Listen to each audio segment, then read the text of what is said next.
गुरुचरण सरोज रज निज मन पुरु सुधार वरनौ रघुबर विमल जसु दायक फल चारि।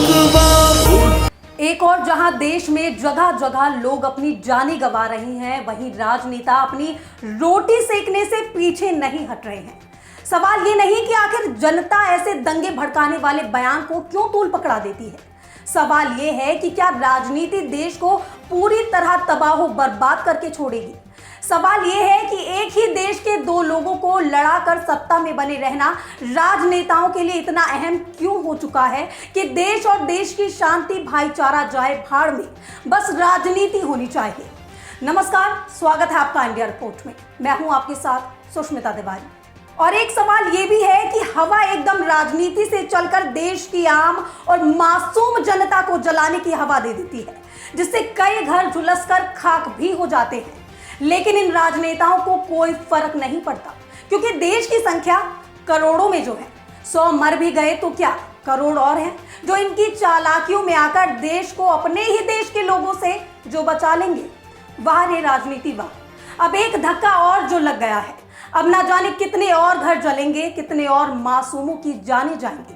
वैसे बता दूं एक बार और, देश की मासूम जनता के दिमागों पर प्रहार महाराष्ट्र नवनिर्माण सेना के प्रमुख राज ठाकरे ने किया है। डूबते राजनीतिक करियर को नया जीवन देने के लिए महाराष्ट्र नवनिर्माण सेना के प्रमुख राज ठाकरे ने अपने चाचा और शिवसेना के संस्थापक बाल ठाकरे की तरह आक्रामक हिंदुत्व का सहारा लिया है। राज ठाकरे ने अपने समर्थकों से मस्जिद के सामने अजान के वक्त हनुमान चालीसा का पाठ करने की अपील की है। राज ठाकरे ने गुड़ी पड़वा के दिन एक रैली को संबोधित करते हुए कहा था, मैं धार्मिक रूप से कट्टर नहीं हूं, लेकिन मुझे अपने धर्म पर गर्व है। अब सोचने वाली बात यह है कि क्या इनको इससे पहले अपने धर्म पर गर्व नहीं था, या गर्व जब हुआ जब इनको पता लगा कि मंदिरों में लाउड स्पीकर नहीं लगते हैं, तब इनको अपने धर्म पर गर्व होना शुरू हुआ। आगे वो कहते हैं कि जब धर्म बना होगा तब क्या लाउड स्पीकर थे? क्या आपने ऐसे लाउड स्पीकर दूसरे देशों में देखे हैं? तो इनकी इस बात को नाकारते हुए मैं अपने ही देश में मंदिरों पे लगे लाउड स्पीकर आपको दिखाना चाहूंगी। जरा गौर से स्क्रीन की ओर देखिए कि क्या ये मस्जिद है या मंदिर। लेकिन मैं आपको बता दूं, मेरा मकसद किसी भी धार्मिक आस्था को ठेस पहुंचाना नहीं है और ना ही किसी के धर्म का प्रचार करना है। बस मकसद है तो इतना कि इन नेताओं के घटिया बयान की सच्चाई मैं आप लोगों को दिखा सकूं। और एक बात और, क्या आज से पहले कोई हनुमान चालीसा नहीं पढ़ता था? रुकिए जरा, जहां तक मुझे याद है मेरे पापा बचपन से, जब से मैं छोटी थी तब से रोज सुबह मंदिर के आगे हनुमान चालीसा पढ़ते दिखे हैं। लेकिन ध्यान से सुनिए मेरे लफ्ज, मंदिर के आगे, ना कि मस्जिद के आगे। हम किसी को दिखाने के लिए हनुमान चालीसा का पाठ नहीं करते, अगर हम एक हिंदू हैं तो, बल्कि ईश्वर के आगे उसकी तारीफ के तौर पर हनुमान चालीसा पढ़ते हैं। हाँ, शायद हो सकता है राजनीति में हनुमान चालीसा पढ़ने का तरीका अलग है, लेकिन जहां तक मुझे पता है यदि आप हिंदुस्तानी हैं तो तरीका मेरे से मिला हुआ ही होना चाहिए था। आपको बता दूं, महाराष्ट्र विधानसभा में राज ठाकरे की पार्टी का एक ही विधायक है, लेकिन उनका यह बयान काफी ज्यादा चर्चा में है।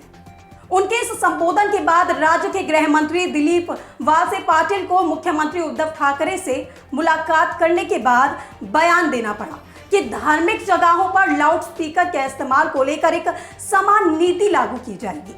लेकिन जरा रुकिए, आप करना क्या चाहते हैं? पहले देश की जनता को गुमराह करते हैं, फिर उनको दंगे करने पर मजबूर करते हैं, फिर आप जैसे नेता बाद में जब लोगों के घर जलकर तबाह बर्बाद हो जाते हैं तो पुलिस को भिजवाकर दिखावे के लिए पुलिस की तैनाती करवा देते हैं, जिससे आप सही साबित हो जाए।